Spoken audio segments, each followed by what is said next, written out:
It's 11 minutes past 11 on show 111 of the Coffee at 11 show. I'm delighted to have you here and thank you for your company. Delighted in particular to have our very special guest zooming in from England today, and that is Limerick native Ger White. Ger, say a quick hello. Cheers with your coffee mug. Hello, I made a special coffee mug, takeaway coffee with Ger on it. Looking forward to the show. It's going to be light and breezy and very manifesting. Wonderful stuff, Ger. It's lovely to have you here. And come here, all the real great guests on the Coffee at 11 show have their own logoed coffee cups. So well done you. You've just joined the ranks. I love that. Okay, let me just tell you a little bit about Ger White. Geraldine White, officially, business name Ger White. What does your business do, Ger? A poet and audio poet. I didn't know there was a difference, so I'm looking forward to picking at that one. How long established? Over 30 years, but flourished in the last 3 years. And I happen to know that to be true because Ger and I have been connected for around that length of time. How many employees? Just me. And then Ger goes on to say she was born in West Limerick, and she says, I definitely won the ovarian lottery. And for those that would know my work, the ovarian lottery coined by Warren Buffett is sort of important in there. We won't go there today, but Ger says she definitely won the ovarian lottery. Raised in a rambling house, meant neighbours called each night and told stories around the fire. Oh my goodness, time's gone past. She sees herself as a spiritual person, grounded and connected with life, grateful to be married to the gentlest of men who allows her to do her own thing, Barry, and that's for 20 years.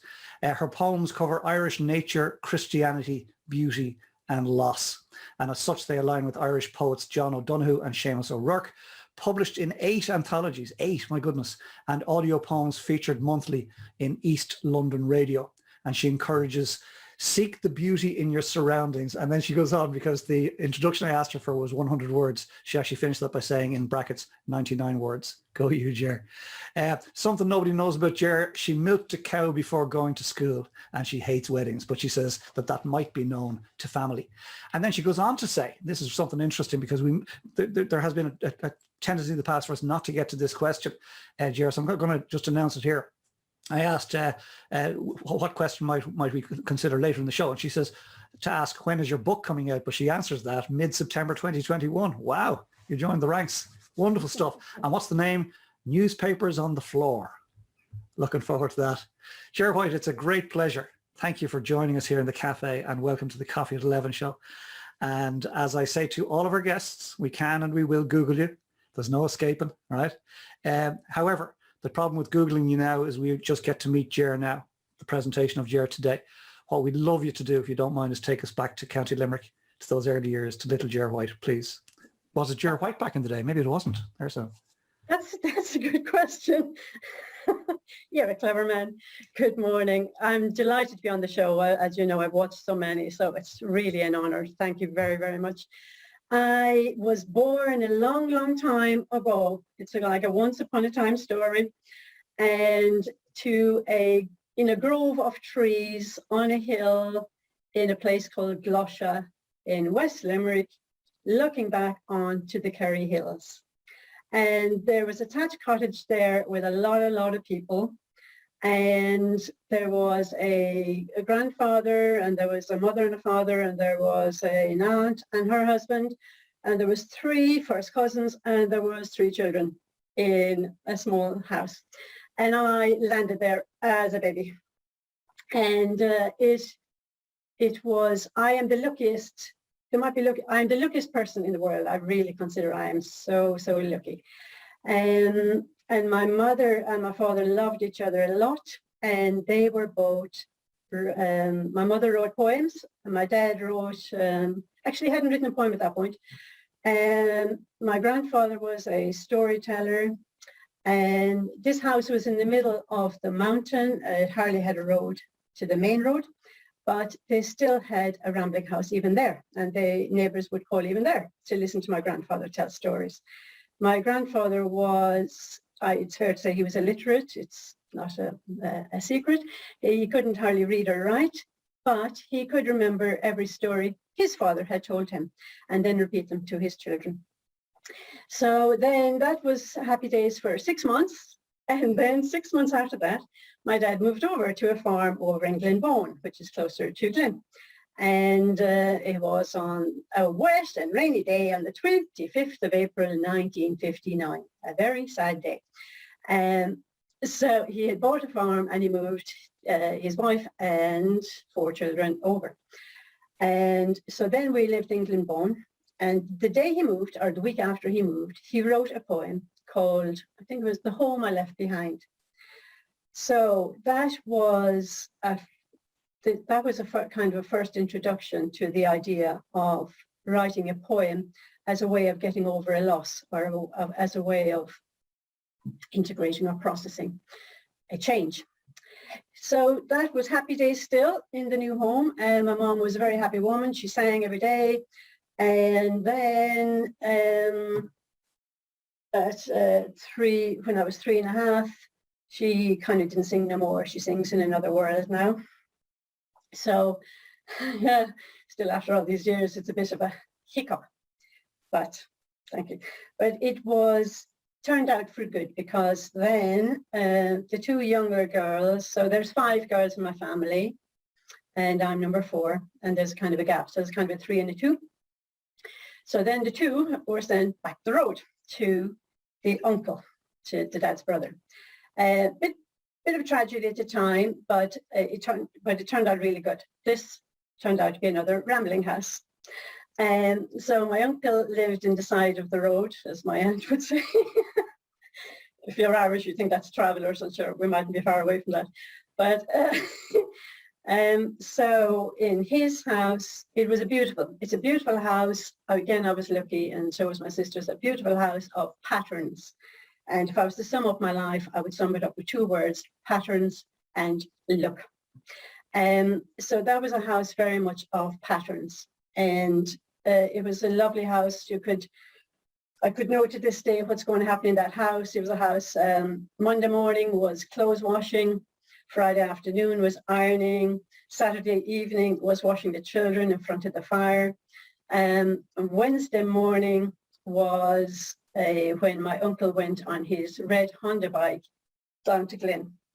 And I'm going to pause the story there. I'm going to do my first poem, which is called The Red Honda Bike, if that's okay.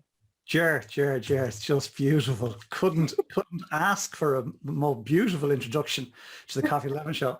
I mean, you brought us right back, and we were all with you there in County Limerick and over in the Kerry Hills. Thank you for that. So just before you go on to your poem, if you don't mind, just sorry to hear you sort of dropped that bombshell about your mother stopped singing when you were 3.5. Sure. And dare I say it, a more beautiful way to describe a passing of a loved one I have never heard. So thank you for that. Thank you. But you've painted this idyllic picture, beautiful idyllic picture. Almost it's like if somebody could write a movie and create a movie about life in Ireland back in the day, you've just described it. So it's just lovely. Thank you. Well, it's my go-to spot. If I just kind of I pick up these good memories, and these are my points of keeping myself going. And we now know why you're happy to say you won the ovarian lottery. So please, delighted that Ger's going to weave her poetry into today's Coffee 11 show. So Ger, over to you, please. Okay. Maybe before I say the poem, I will just harp back. That was in 1962 when my mom decided to sing in the other world. And again, I say we were dead lucky, because, you hear, so then we have a house with a man and 5 girls. Age from 9 down to 2. So you hear tragic stories of stuff around 1962 time, and children be taken away and all that kind of thing. All it took was for one silly neighbour to say, there's a man in that house with 5 girls, and it could have turned a completely different way. So that's why I say we're all completely lucky and being guided. Anyway, the poem, so then Wednesday morning was a pattern day, and we have a poem called The Red Honda Bike. This poem I wrote, obviously thinking about my uncle, but it could also relate to anyone on a bike. And it goes like this. Allowed to sit in behind him on his red Honda bike. Now that was great trust, and it sure felt like it. A tire on his shoulder and me sitting behind, leaving the brave rider catch most of the wind. Lean over a corner, he shouts in my ear. I'm trying to do all the right moves at the rear. We get off the bike my legs bow-legged and cramped, knees outside ankles, the demeanour of a tramp. Hair tossed to the winds, face red as the sun, pride and love in my heart, burning much brighter than any sun, any sky, any star, any moon, the ride of a lifetime, and his hand holds mine. The end. Thank you. Bula bus, ladies and gentlemen. That was just fantastic, fantastic. Thank you. You have a way with words, but you must know that by now. That was So, lovely. thank you. So can I continue? Oh, please do, please do. Righty. So then that was very much a farming background, and I grew up in the country, as I say, and that country of itself makes poets, because you grow up with names like Glenagrogra, Glosha, Knockadalone, Clown Lahard. I mean, there's poetry already written in the names of the landscape and in the hills, and we're blessed to have that landscape in Ireland. And my Uncle Dan, that was Uncle Dan, so his wife's called Sis, just happened. Now, she had a dog, and the dog was called Rover. Rover was a very clever dog. He was a sheepdog. And I'd like to do another poem about the dog. And this is about Rover. Again, I wrote it about Rover. If you like dogs, it can be about any dog, but it's about a working dog. And so here we go. And this poem is from a dog's viewpoint. So, every dog. So this is a working dog from a dog's point of view. Good morning, world. My spirit's sore. I stretch and open all my pores. Noise and action about the house. I think it's time to fetch my cows. Up the hills I roam with freedom. An easy job. Don't need to see them. I smelt them earlier on the wind. So now I surprise them. With barks, I send them scarping to the barn. Oh, I love my work. Who would not be a working dog? Wild Blue, think she'll double back? Not on my watch. My feet are fast. I hear her change of mind before her. It took some time for her body to follow. She has no chance. I'm skilled and true. You'll not turn back on me, Wild Blue. She gets it, falls in with the herd. Thoughts are fun. No need for words. Humans shout and scream so much. Really? A waste of effort and throats. We heard your thoughts some time ago. No need to shout which way to go. Just think straight thoughts. Think one at a time. And then we can all get along just fine. Wonderful, wonderful. I'm watching Shelley there, just going with that story, and there's a lovely image that you just created. That all the dogs want us to do is think in a straight line, and they'll have it sorted from there. Yeah. What was that phrase you used? Waste of breath and throats, I think you said. Yeah. You see, dogs don't actually hear words or understand words at all. They think in pictures. So, okay. Dogs think in pictures, so there's no point trying to teach them words and waving and making noise with them. It's like they got the idea already. They know what to do. Come here. What was school like for you? Sure, good question. Because I was born so long ago, you won't believe this. I went to national school. It was a 2-room school, and we walked there every morning.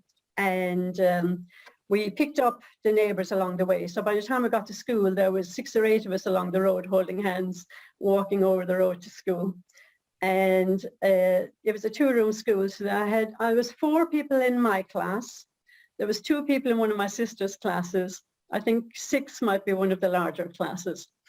And it was freezing cold, especially in the winter. So we had a big open fire at the top of the room. And then we brought in, we were poor. We had, we had basic food. So we brought in a Nash's lemonade bottle, and we'd fill it up with tea. and we'd put we'd roll a newspaper cork on it to tighten, to make a cork. And then we would when we got to school, we'd line up the bottles, about 6 or 8 of them each side of this big fireplace, and they'd be supposed to be hot by the time lunchtime came. Well, we went out and the boys went out and they got the best of, we call them kippens, but the little pieces of wood, and they hushed up this fire. And so the fire was blazing. And so about 11:30 in the morning, about this time, you'd hear bottles just smashing and bursting. and Nash's lemonade, aka tea in a bottle, all over the place. It was a great diversion from learning. Well, there's now you've got me thinking. Did the boys do that on purpose? So. Oh yeah, of course they did. Boys will be boys. I missed that. Wow. So we learned. I had a lovely teacher, Mrs. Adams, and she had golden curls, auburn curls. I loved them. And anything Mrs. Adams said, I was going to listen to because I loved her hair. And I asked her, how could I have curly hair? And she said, from eating crusts of bread. And so I grabbed all the crusts of bread from all the sisters. They were never allowed crusts. Did it work? And my hair didn't really get curly. So we learned a lot at school, but we learned even more at home after school, because my dad wrote plays, and he was an amazing man. He didn't drink or smoke, so he wrote plays, and then we would learn the plays, little sketches, one-act plays, and then he would put them on in local villages. So we had that kind of learning and just got learning by heart like that. So I learned more from him really than from school. And just speaking of him, we had a lovely pattern to our day. Again, I'm very hooked on patterns. We said the rosary every single night as a family. And there wouldn't be a night, except Sunday night, with enough prayer said in the morning. So every single night.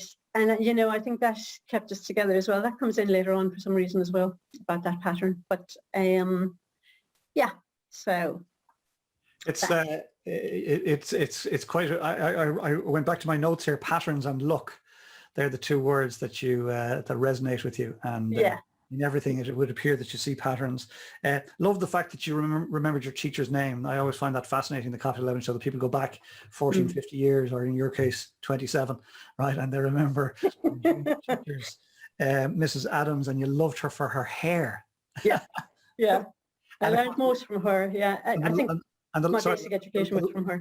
The lies we tell our children, like if you eat your crust, you'll get curly hair, and you know, wasn't it? We were told if you eat your vegetables, the girls would be ballet dancers and the boys would be wrestlers and all this type of stuff. You know. Yeah.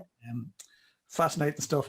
The fact that you went home and you learned even more at home, you seem to have had such an idyllic, happy childhood. It's apart from obviously the tragic loss of your mother, but. Well, I might be looking at it with rose-tinted glasses. Maybe, but isn't it good that you're able to look at it in that way? And that they're the memories that surface. It was, and my dad wrote poems as well. And the thing is, when he wrote poems, he'd actually write some of them in the toilet bowl, and he'd come back with a new poem, and he'd say, "Read that one aloud for me there now." And I was only about 9 or 10, but it was such an honor, you know, to be asked to read, to be the first person to read his poem back. And again, he believed that poetry is for audio. Poems need to be shared through voice. They're not really stuff to be written and packed away in books. So he gave me the confidence in my voice, and he would change his poem afterwards a little bit, depending on how it sounded by the fact that I read it. So that was fantastic honor and, you know, upbringing like. And you know what, that's quite amazing, because at the very start when I was introducing you, I said, you introduced yourself to me as poet and audio poet, and I said, there's something there that I'm not quite getting. You just nailed it. Yeah. You just nailed it. Poems are meant to be heard. Now, of course, when we read a poem, we hear it in our own mind. We hear it in our own heads, in our own voices. Yeah. But to have you read your poems, or indeed you, in this case, you read your dad's poems, what a privilege. Yeah. And the fact that he went back and changed it based on, you know, I can based imagine on how it sounded. Was he looking off into the distance, by the way, as he was listening? I'm just curious with that one. Pardon? Was he looking off into the distance as you were reading, or was he? Yeah. Yeah. Well, there you go. You got it. Yeah, I assume he would be. that's what he was doing. So I think as I'm speaking about my dad a lot, if it's okay, I'd like to read another poem about him. Is that okay? Please do, please do, please. All right. So this is a kind of a recent poem. So he passed, making poems in another world as well, since 2011, November. And so a few years ago, I kind of missed him. And the sisters were saying, oh, I had a visit from my dad last night. And I was like, I don't feel that, it's not good for you. But so I thought I'd like to just have a kind of a connection. So I had that thought before going to bed, and I woke up the following morning with this poem. And I'll just say that as well, that is a good way for me to write poems. If I'm mulling around with a thought and I have it just before I go to bed, and I kind of say to God or whoever's up there, I said, have this poem finished for me by morning. And I wake up in the morning and the poem is already done. Very little editing needed. So it might be a good tip for poets. Ask for help. So this poem is called, it's the imagery is a bit around Mary Magdalene washing Jesus' feet as well. I've always liked that picture. Anyway, this is a poem. Make what you will of it. Here we go. The poem is called Washing Feet. F-E-A-T I have. The generation gap was huge. 40 years, the dividing gulf. 4 decades of change and growth. And now they both should feel a bond. They felt space more clearly than ties. Sometimes when working together, they tried to converse, to banter, but 'twas hard. In separate worlds, they stayed apart. One night at the end of a grueling day of heat and midges and turning hay, he sat on one of the few supporting seats and surprisingly asked, would you wash my feet? Surprise at this she surely felt, which looking to his eyes did melt. Flustered by this strange request, she got basin, towel, and did her best. Still wondering if she'd heard right or not, she mixed the waters, cold and hot, got a towel, soap, and placed them on the floor beside the basin. He was calm, tired. His feet were bare. She placed them in the basin with extra care. She'd never seen his feet before, though living together for a decade or more. Those feet were heavy. Look at those veins and the precious blood which they contained. She daren't look up, just go with the motion. There's plenty to do with her towels and basin. She gently followed the line of his bone. It took her down to toes, not shorn. With every touch, she understood, more than language ever could. Each bruise and mark revealed the strife with which this man embraced his life. Her small hand traced another vein. Was this the man from whence she came? How come before she never noticed? They shared the same amount of toesies. His second toe curved in divinely. Ooh, she thought, just like mine do. But the size of his foot, 12 inches or so, she wonders, is this the size my feet will grow? You're taking your time, he says quite kindly. She wiped a foot. She looked up finally. The love they shared as their eyes did meet will keep her forever washing his feet. Time fell away. The bond was real. She was so glad he'd asked, would you wash my feet? The end. Just beautiful. Just beautiful. I was watching Shelley there. I have to pick on somebody. Yeah, Shelley's just lost it completely. Shelley has a particularly strong bond, if you don't mind me saying so, Shell, with your dad. And that's what I presumed. You guys always made me cry every Friday, so I have to get payback. I love it. Well done, Ger. Well done, Ger. You came in well prepared. Big softies. Ger, that was truly beautiful. Thank you. I do like that one. Yeah. Truly beautiful. It was because as we grew up, there was the 40-year gap, and, you know, we worked together, but, you know, a distance happens and you don't know what to talk about at times. Yeah, wow. So that moment was nice. And I like the picture of Mary Magdalene and Jesus as well. And, you know, it just kind of. It's lovely. It's lovely. You've got a strong faith, don't you? Yeah, yeah, yeah. Does it hark back to those days, or does it come from elsewhere? It harks back to those days and the patterns, and yeah, just the patterns and what I grew up with, and yeah, something like that. I have, but I have a stronger connection with God now. I just feel I have a real communication line with Him. Okay, good. Glad to hear that. You mentioned, perhaps by mistake, except there are no mistakes, just before we started the show, about a bump in the road. Are you open to talking about that? I've been very lucky, told you. So there was, I just hate, this ties in with I hate weddings. Okay. Yeah. So I've had a just simple enough life, worked in the civil service, and, you know, did whatever needed to be done. But then I just point out that my friend got married, and an unbelievable change in life from that. And if I look at my life, that was like a really deep dive and strange. We were kind of close friends, but when she got married, I thought it was, she's just getting married, la la la. But women at that time, I think people change and the relationship changes when women get married. And then it was more with the husband. So I, in the heat of the moment of feeling confused, went off with another boyfriend from England. I was in Ireland at the time, in Limerick, and he was not the best boyfriend. And so things went just a bit nasty on that front. And they would call him narcissistic now. And in a few months, my confidence from her, it was kind of a concatenation of events. She got married. I met with him. He was, well, an asshole, basically, if you want to put another word over that. No, that's a perfectly acceptable word here. In fact, it's probably not strong enough, but we'll go with it. And he shattered my confidence till I was nothing. So I walked away from him and I felt like a complete shit. So I was fairly depressed for a year, hung out in my sister's house and just slept most of the year. And then one night, she threw me out, well, her husband threw me out. And then I slept in the car one night and I thought, that's it. That's as low as it goes now.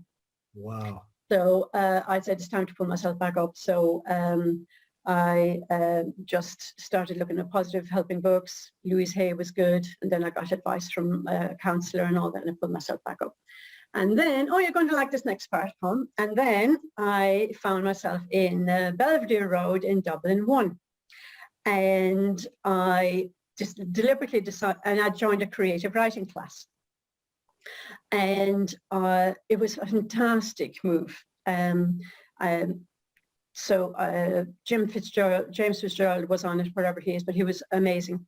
So we had the creative writing class. I joined a few other things as well. I learned aerobics and did aerobics and gym instructor and that kind of thing. Around that time, I really was building the new me, my way.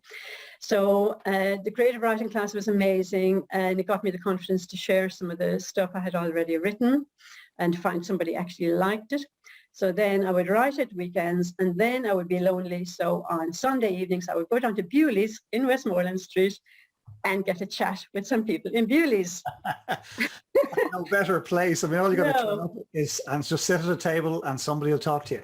Absolutely. I met some amazing people in Bewley's and had some great conversations. I remember one man I met in Bewley's, and he was telling me about all his travels all over the world, and I hadn't traveled much at that time, and I was amazed, and he had traveled to all sorts of places, South Africa and all, and I listened to him for some time, and then I said, what's it like traveling to all those places? And he said, you know, if you don't take your heart with you, you may as well stay at home.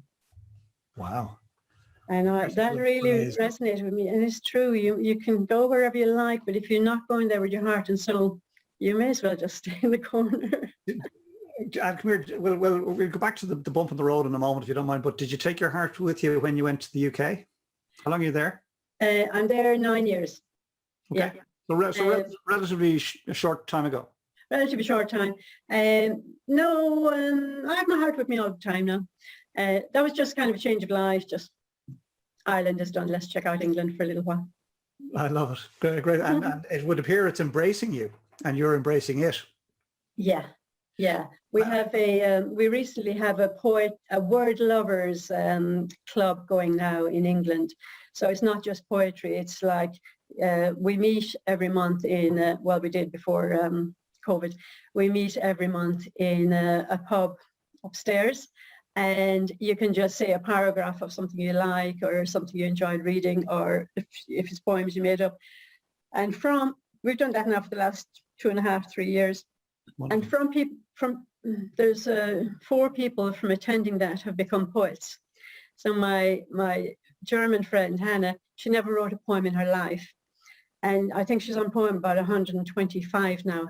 She just got the confidence to read and write poetry. And another guy never had, always wanted to, but we've kind of made 3 or 4 poets basically just from attending these word lovers evenings. Congratulations. That's wonderful. Word lovers. I see somebody put it in the chat there. Shelley put it in the chat, word lovers club. There's a lovely, lovely idea. Words, of course, are so powerful. We won't pick at this, but you did sort of skim over the bump in the road, but it was very real. I was imagining you, as I understood, as your best friend, a girlfriend, and you soldiered together, and all of a sudden she got married, and you expected things to remain the same, except she was just now married instead of going out with your man. Yeah. It changed. So I felt for you in that moment. And I wasn't expecting it would make such a difference, I guess. And then to hook up with the asshole at the same time, that was, just too many things happened at the same time. So a double whammy. Tough love there by your brother-in-law. Actually, it was a 4 whammy, because then I gave up my work and I moved over to England. So I moved country, changed job, sold my car, lost my girlfriend. Wow. And took on a new boyfriend all at the same time. There you go. You don't do things by halves, do you? No. In with both feet. But the tough love exhibited by your sister's husband, but it sounds a bit rough now, to be honest. But do you know what it did? It was the spark that kick-started you back into life, yeah? It was kind of needed, yeah. It was what was needed, yeah. It was a kickstart. It was like on the red Honda bike, you had to kickstart that bike to get it going. Yeah. Tell me, do you have a poem for this era? I have newspapers on the floor. Go on. Actually. Talk to us, yeah. Was written at that time. Newspapers on the floor is about the Limerick leader. Let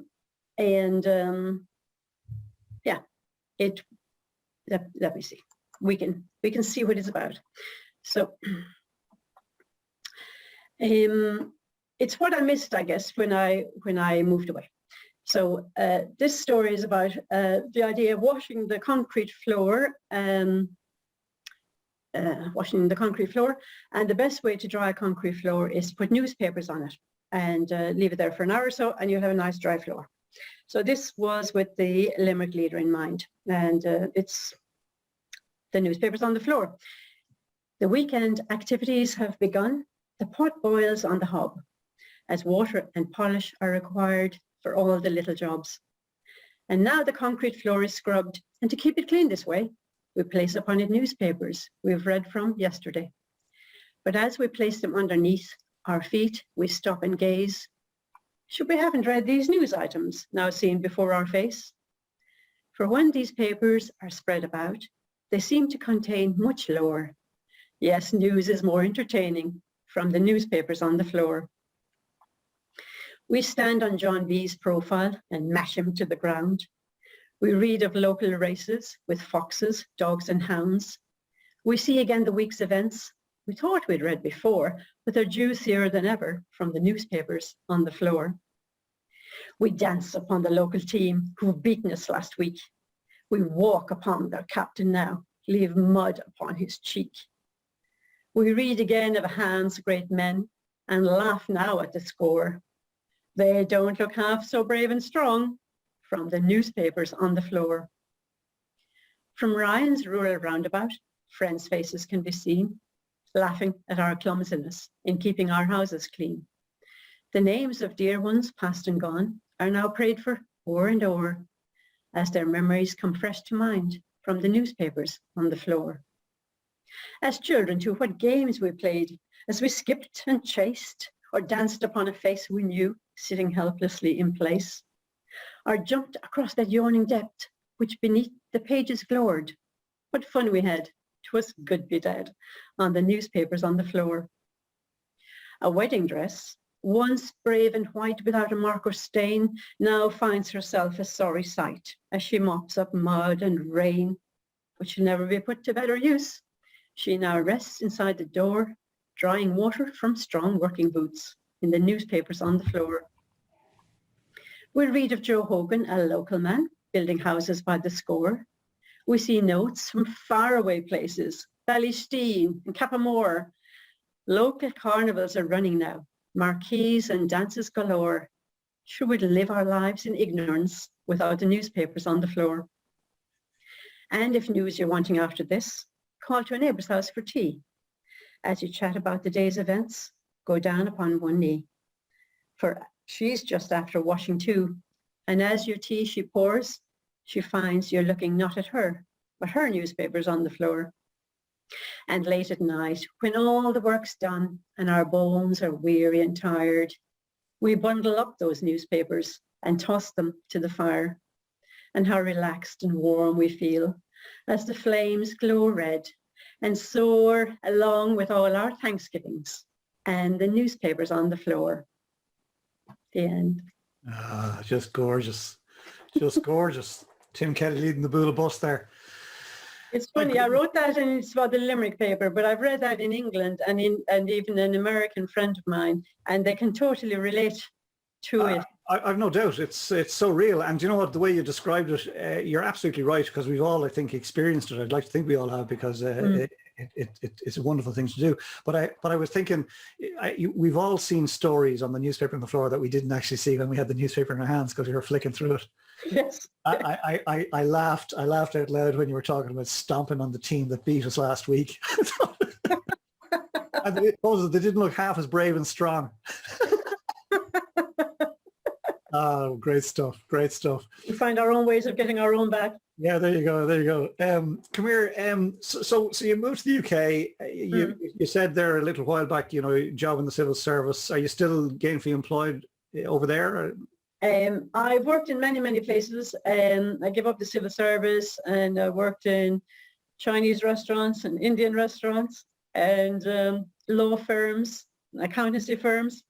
But about 2 months ago, I gave up the whole thing. I'm retired. Ooh, go you. Hashtag jealous. Fantastic. I tell you what, and tongue-in-cheek jealous. Yes, I'm working hard towards retirement. But the other thing that struck me, Ger, and it came from that comment that I worked in the civil service, I did what needed to be done, was I think a phrase you used or something like that. And it struck me that you are one of those people that I admire because you worked to live as opposed to living to work. You worked to live. You did enough to pay the bills because your true love, your passion lay elsewhere. And it seems to have come through in patterns and luck. Yeah. You looked out with Barry. Tell us a bit about Barry. He's not here to defend himself. Is Barry here? Oh, he's there. Barry! Yeah, I see him. Hey, stay where you are, Ger. Barry, come in. Say hello. I don't think he'll come in. He will. He's no choice. Hello, Colin. Hey, good to see you. I'm terribly sorry I missed that in the sea of faces there. So it's lovely to meet you. Thank you very much. Thank you very much. You have a great person here today, so you have. I can vouch for it. She was Miss Story last night here in the UK at the Asherwood Lovers meeting. We started back again last night after the big long break, and there was a number of us there. 2 of Gers' poems were read out by another lady who did a wonderful job, and everybody missed her. So, because she's over in Ireland just right now. Okay, Yeah, coming in from Ireland today. and I didn't know that. I presumed you were still in the UK today. Just at the moment, Gers in Ireland. Lovely. Barry, there's a beautiful introduction to you and to your relationship. You know, what did you say? Wonderful woman here, a wonderful person here in the cafe with us, and we know that. But it's lovely to hear that coming from you. 20 years on. Yeah, Barry does everything for me. He's my rock, my idol. He feeds me. He does the ironing. I sometimes do the ironing. He puts out the rubbish, and he just takes total care of me. So. Oh, isn't that just lovely? Isn't that just lovely? Congratulations, both of you. You seem to have found each other's soulmate on this journey, and that's a rare thing. So congratulations, delighted for you both. Barry, lovely to meet you. Thanks for popping in and saying hello. Lovely. Thank you very much. Thank you. Were you here earlier when she introduced you as the gentlest soul on the planet? I was racing back from Hayward's Heath to get on the line, so I was. So I missed it. That came out for sure. So it's lovely to meet you, and thank you for being. Thank you very much. Lovely. And Jared, the fact that your poems were being read in absentia is there's fame just there, you know. Here's one that Ger White wrote. I want to be like John O'Donoghue at the end, you know, and people quoting my stuff. Isn't it lovely? I love one of John O'Donoghue's lines. He says, beauty is the illumination of your soul. Isn't that lovely? Wow. John O'Donoghue is all about beauty. Beauty is the illumination of your soul. So I find if we keep beauty in our lives and go to beautiful places, and, you know, I have 5 or 6 places that I would just visit in my mind, and I have been there as well, to just keep the light of beauty alive. Yeah. Fabulous. There's a lovely song by Damien Rice, and I think it's called Older Chests. It's a really lovely song, very, very pensive, at least I find it so. There's a wonderful line in it, and it talks about books on shelves, and then the narrator, the singer, basically says, read me your favorite line. And I think, isn't that just a wonderful thing that somebody would actually have a favorite line of all the stuff they've read ever anywhere? They've got a favorite line. Isn't that just so, that's what you make me think of, Ger. Good. That you got it. Yeah, that's important. Yes, just to have little beautiful things we can jump into, a beautiful line, beautiful place, stuff like that. Come here. I'm sorry, I don't want to rush it, but now that you're officially retired, what's going to happen next? Next, I'm going to, I'm launching the book in a book of my own poems, about 60 of my own poems, plus some haiku in the middle of September. And then I want to continue to promote the storytelling idea and just do more groups with more word lovers type groups with and encourage the young people and the teenagers just to come to those and to find their voice and to do something which interacts with people more than interacting with computer screens, and just find their voice, because it's only with people that we feel alive, really. And I just want to acknowledge you, Colin, at this point as well, because last year with the shutdowns and all, and we weren't allowed to see or touch each other, and it got sad. It was ridiculous. And I was browsing on the computer and I came across your show, and you guys have managed to create this cafe experience, and it's the best of Zoom on the web, that is for sure. And if I was to take a Colin O'Brien franchise or something and just do similar group experiences, because it just brought the warmth, and then all these amazing Irish people you found on. I thought, Ireland is an amazing place, you know, like people had done wild, huge business ideas now. And there's just, people are just amazing, and just to encourage the teenagers just to connect and just, you know, find their voice, share their voice, and that I think would be nice. And I have found it through the pattern of poetry. But as I say, word lovers, any paragraph at all that just lights your fire, just sing it. Well, you're singing Princess Shelley's song there. Sing it. Come here, Jared, thank you for those lovely words. All I did was start. All I did was, you know, I found myself in a bind, to be honest, right, March last year, because I at the time was putting out this recorded piece every Sunday, and I was thinking, shoot, my inspiration is gone because I was now locked indoors. So I thought, you know what I'll do? I'll invite a friend in for a cup of coffee and a chat, and invite a few other friends in to. But I tell you, the show has become. This is the 111th episode, which is unbelievable.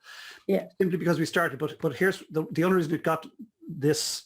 It became this is because of wonderful people who turned up and were open to having a conversation like this. So thank you, Ger. But also that lovely team, you know, and you could introduce them a little earlier, and we will at the very end. We'll honour them. But beyond that, this fantastic audience that just rocks up every week to Earwig. Yeah, so we're very blessed. We do what we can, Ger, and if we do what we can, the universe takes. Well, I think you coming from a Bewley's background as well, I feel I have connected with you earlier. You know, I mightn't have been in the same Bewley shop, but you know, I look at you and I think Bewley's. Good. Well, because Bewley's was a lovely warm part of my life as well, as I say, and I met some beautiful people and chats there. So actually, why don't I just open up a string of coffee shops, you know, where people can come and chat. There you go. Now you're talking. Yeah, Gers Cafe, you know, Gers Coffee House, Gers Coffee and Poetry House. Yeah, we'll figure out a word together. Listen, come here. I just for those that don't know, I used to manage Bewley's in Grafton Street back in the early '90s in Dublin, so I was blessed to carry that torch for a while. Thus, by the way, the whole thing, my link to coffee and all my social media is Coffee with Colin, the Coffee at 11 show. It goes back to that. I'm an absolute. I'm probably addicted, let's be honest, to coffee, but it's wonderful. Come here, Ger, we're gonna finish with the poem in just a moment. Not finish. We're gonna go to some people's favorite part of the show, apparently, the Princess Shelley piece. Who's to say? We're gonna go there in a few moments. Just before we do, before we ask you to segue into the Princess Shelley piece with a poem, which I think is to do with connection, if I'm not mistaken. Yeah. Before we do that, two quick questions, if you don't mind. One is, what have you found in COVID that you're going to keep and take with you? People. I found talking with people and on this Zoom thing like this, and also just slowing down as well. I mean, we were running at an amazing speed. You know, drop a child off in the morning, say goodbye, quick bye, come back and collect her, go and collect her again, go home and have dinner. It was manic. It was time to slow down and find out who we are, what have we to say, what do we want to bring to the world, and let's just connect. Wonderful, wonderful, wonderful. The succinctness and the beauty all in one. Beautiful, thank you for that. Second question then is, you come across somebody older than you in your orbit who you realize is actually not coping too well because of what we've been through the last 15, 16 months. What would your advice be to that person? Probably two things. One, I would just say take a walk in nature. I have a lot of poems written on nature I didn't touch on this morning. Take a walk in nature, look around, hug a tree, talk to a tree. And if you're near a library, get a book of John O'Donoghue's poems, and they will definitely raise your spirits. I think get a book of Ger White's poems. Thanks.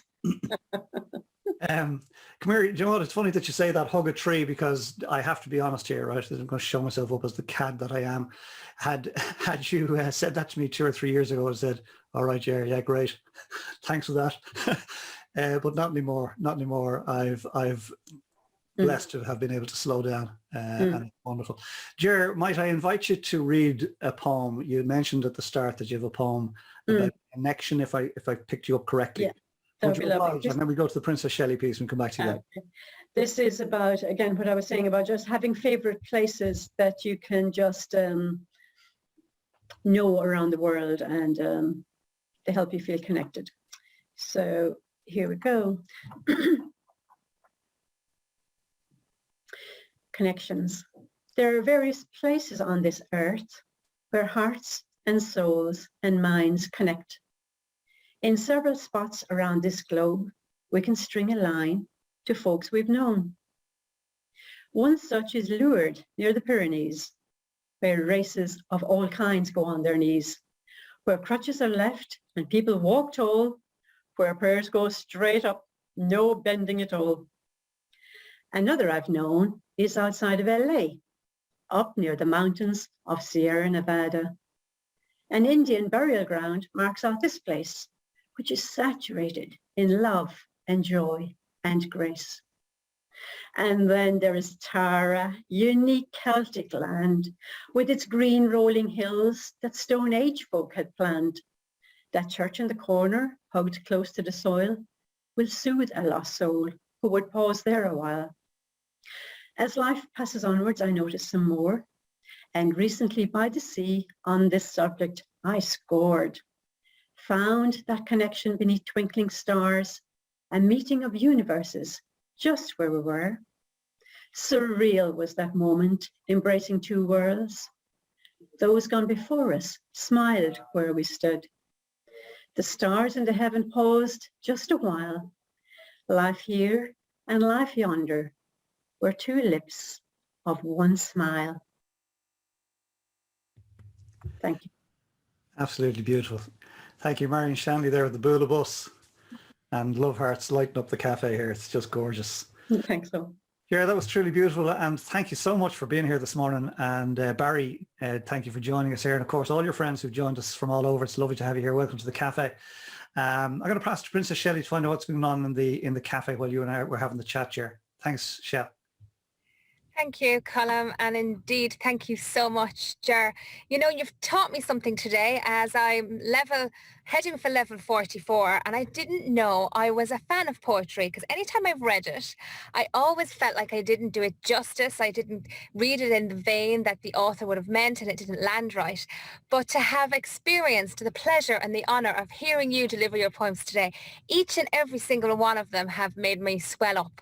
And I mean, even that one about the washing of the feet, I lost it. It's a good job we weren't going straight into the Princess Shelley part then, because I'd have had to say, no, give me a minute, because you read it so beautifully. So it turns out, in future, if I'm ever asked if I'm a fan of poetry, I will say, depends how it's presented. In book form, not so much, but in audio form, I am a big fan, and that is thanks to today, Ger. So thank you. So I feel like you gave me a gift. Thank you so, so much.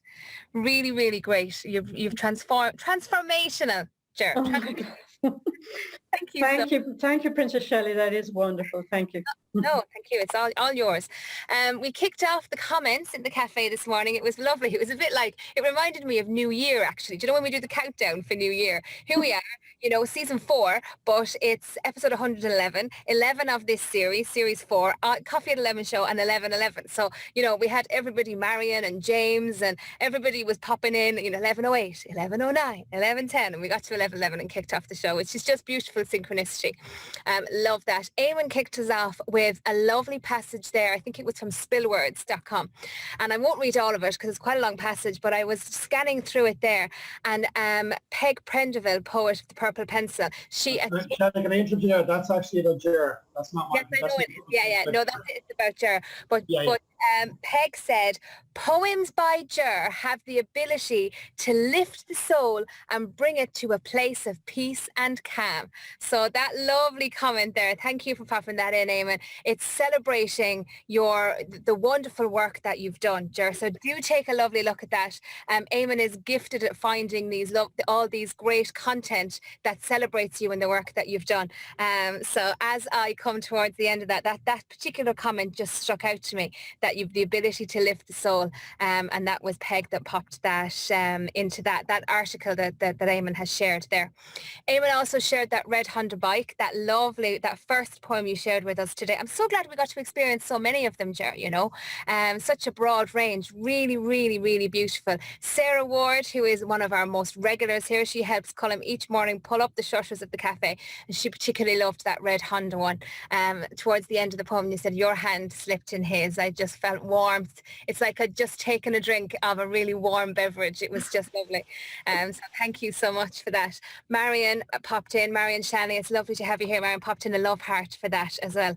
And then you shared the one about the dog, Ger. And I have a little dog, Alfie, at home, a little white Shih Tzu. And just the way, again, it's all about the audio, isn't it? Because you shared that in a way that I wouldn't have read it. And it was just so real. And I imagine my little devil at home. And even Tim Kelly popped in. He said the synchronicity, a dog just came into the cafe as you were reading it. So that is just, there you were. It's like the dog recognized, I know we said in it that they don't concern themselves with words, but this dog came in recognizing your intent, you know. I just thought, wow, that was fabulous. Marion loved how you said bark as well on that. So, and it was after that, it was after you'd shared those 2 poems, Ger, that you had said about poetry needs, in your opinion, needs to be shared by voice. And that was when the epiphany happened for me. I was like, that's why I love it like this. It's just I've never had an appetite for it in book form, you know. So you taught us that today, both by sharing it, and it was after you'd done the 2 poems. And James appreciated that as well. That's why it resonated with him. So then we had, James said that, and again, I was busy wiping the tears at this part, Ger. He said, I know Ger thought it was a privilege to be the first to read her dad's poem, but he's certain that her dad loved that the first person to share his poem by voice was his little girl. So isn't that lovely, Ger? Beautiful, beautiful. I'm going to cry again, guys. So Diana said that was so, so beautiful. That was the poem about your dad and the washing of the feet and that. I just loved how it was peppered with, it was so poignant, but it was peppered with the shape of the toe, and he's got the same number of toes as me. It was just the right balance of being deeply, deeply moving and poignant, but also those little thoughts that kind of creep into your mind, like, you know, those little funny ones. You just encapsulated it so beautiful. Brenda McQuaid is in the cafe today. It's lovely to have you here, Brenda. Brenda said that it reminded her of washing her mom's feet. Tears achieved. So you had her crying in the gallery as well there, Ger, which I thought was really nice. Then we moved on to the relationship which didn't serve your confidence, shall we say. And Brenda again said, tell it like it is, Ger. So she loved the language, that the vernacular that you adopted around that. Then we moved on to the Word Lovers Club. Baz said you were missed last night. I asked him, did he want to come in? And he said, no, I don't know what to say on air. And then Colin said, yeah, come in anyway. I was like, that's why he's such a wonderful host, you know. Here's me tippy-toeing, would you like to come in? Would you like to say something? And Colin's like, no, come in, come on, unmute, in you go. So great that we heard from you, Baz. I'm glad that you were poked to do that there. Eamon Smith, our Kerry guru then, Ger, he said he loved what you said about the heart. He can absolutely relate to your car experience. It was a total turning point for him too when you said you slept in the car, you know.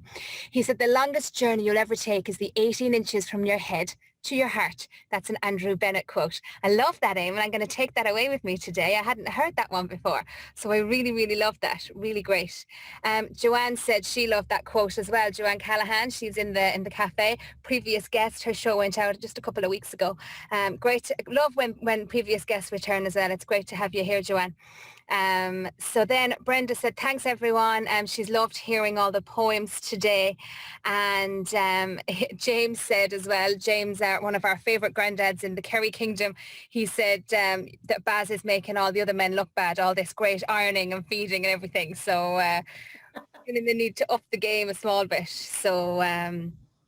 So yeah, I'm just scrolling down here. James said, any paragraph that lights your fire, just sing it. That's what you said, Ger. So he was just repeating that. And like you say, I can see nodding there going on in the cafe.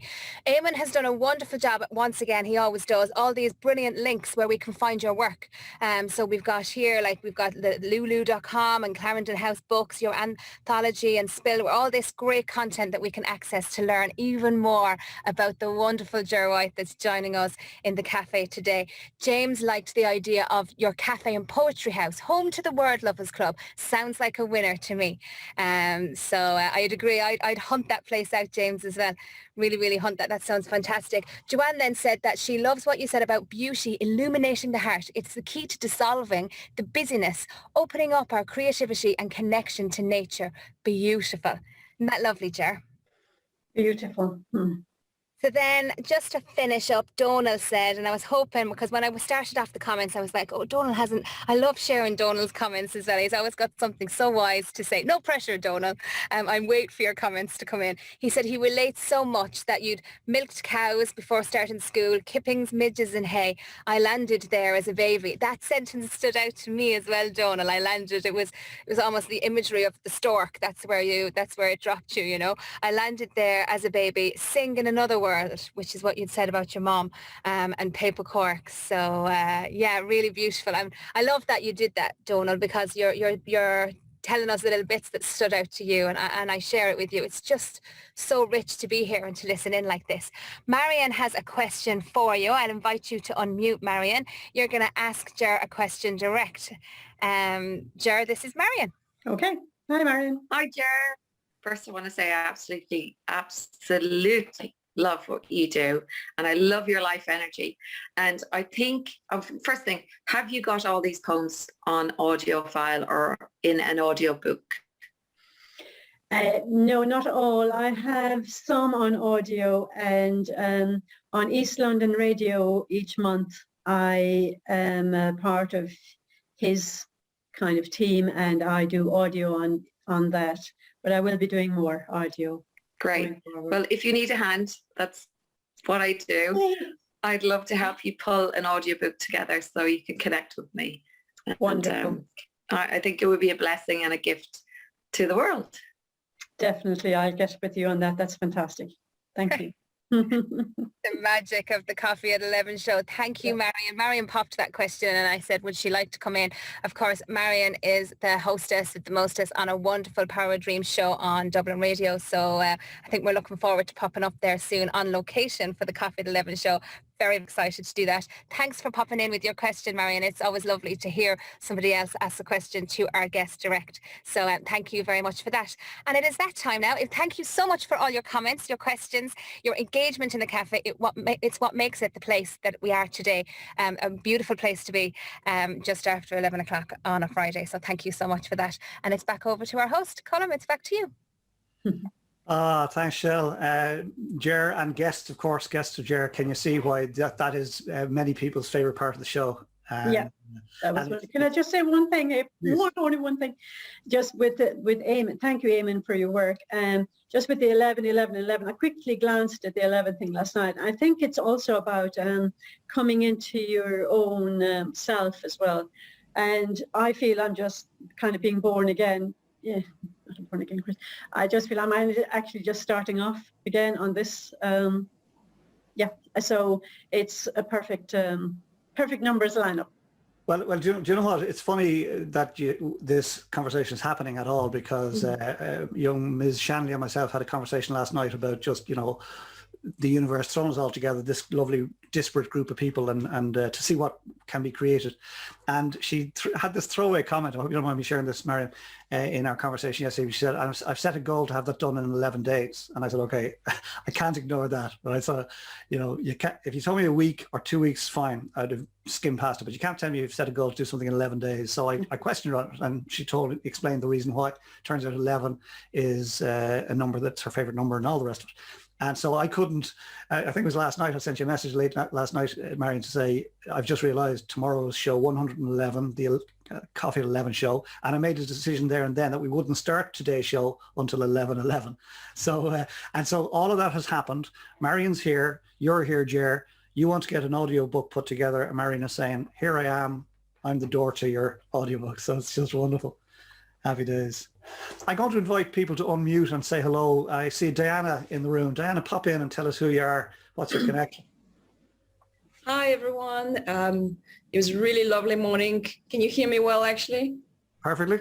Yeah. Okay, good. I really enjoyed listening to Ger's poems. I'm a great fan and a friend of Ger. I love reading her poems. I love listening to her poems. So thanks very much for giving her this opportunity. I think she deserves the world with everything she's giving us all and the world.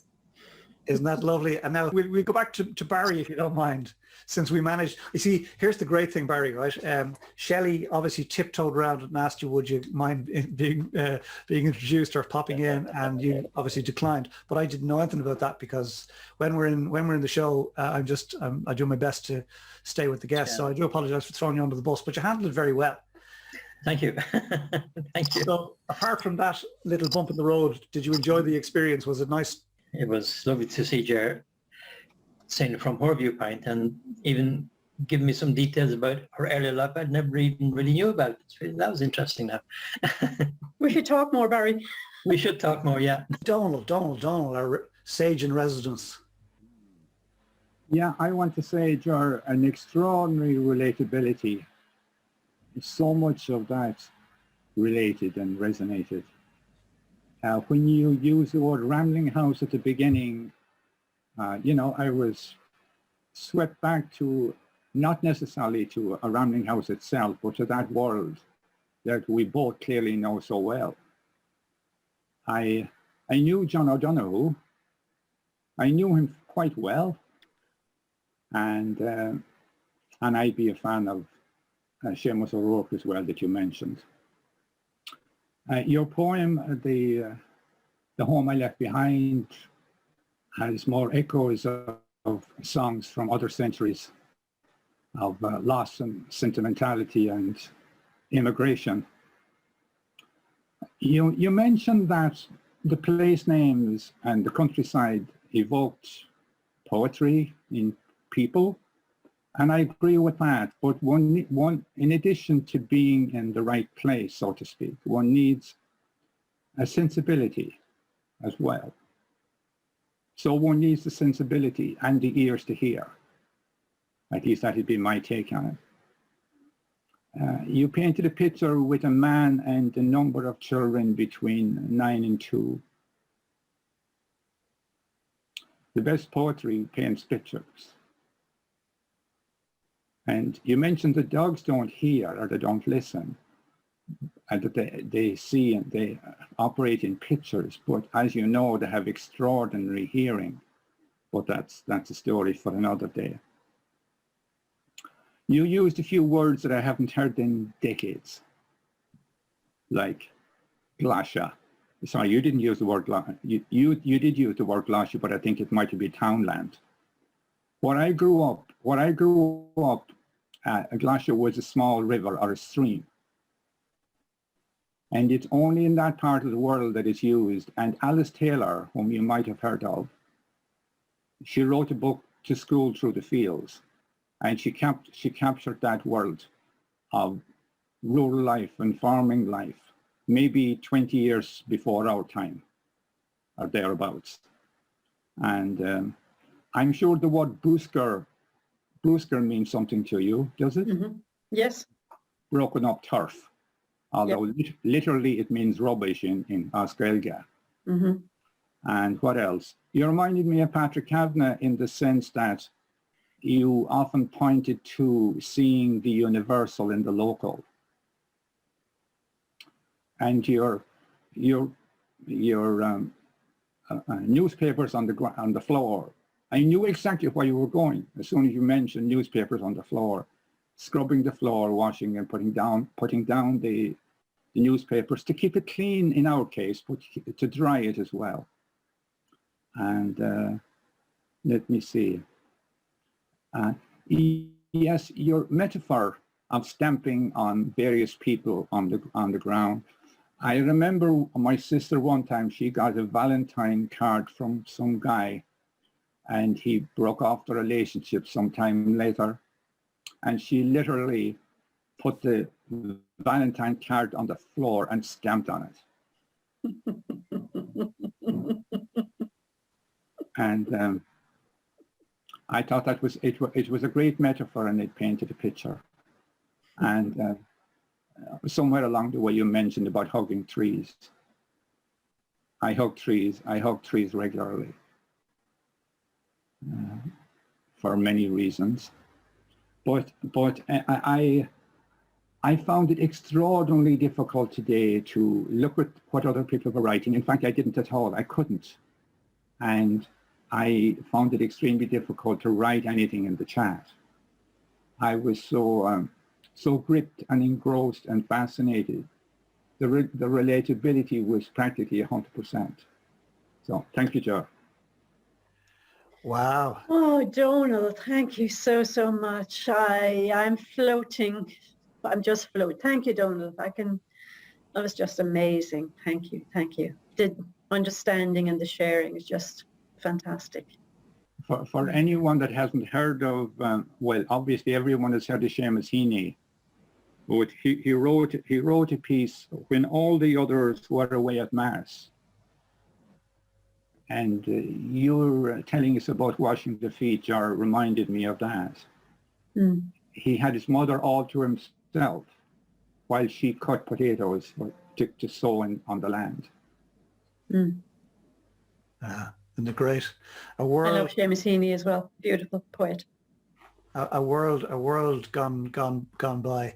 Ger, that was lovely. Donald, thank you for that. That was just a wonderful way to call today's proceedings to a close. But I knew Donald would get a lot from this morning's conversation, and I sent him a message earlier just to say there's going to be something in this for you. I didn't realize how much, Donald, so that was just great. This is great. And as you said, relatability almost 100%. High praise. Wow. High praise there. Come here. It's just been a lovely, lovely, lovely morning here in the cafe. Thank you all for being here. I have to pay honour to my wonderful friends, that beautiful team that have gravitated around the Coffee at 11 show and made it beautiful in every sense. And that is Princess Shelley, big heart emoji, for producing today's show.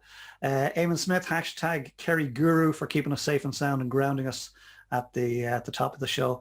Tim Kelly for acting the pup and everything that goes with that, and being consistent about that, Tim. That's really important. Consistency in a world gone mad. We can always rely on you for an awful Friday joke. And but we can also always rely on you for your friendship. Katrina O'Brien is not with us today because she's working really hard because she has a job to attend to.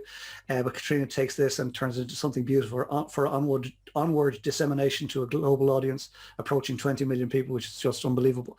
But as I say, we're not in charge of who's got to hear this. All we're in charge of, and we turn up every week to just have the conversations.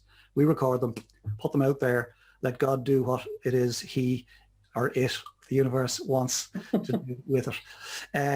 But I just want to thank you all for being here, our lovely audience, our regulars, for always being here and making it a very special place and a very safe place. And of course, for those who've just joined us today for the first time, it's been a pleasure having you here. Glad that you got to witness your friend who did herself and her work justice by being here in the Coffee at 11 show. And the final word goes to our special guest, and that is Ger White. Ger White, namaste. Namaste. Thank you all very, very much.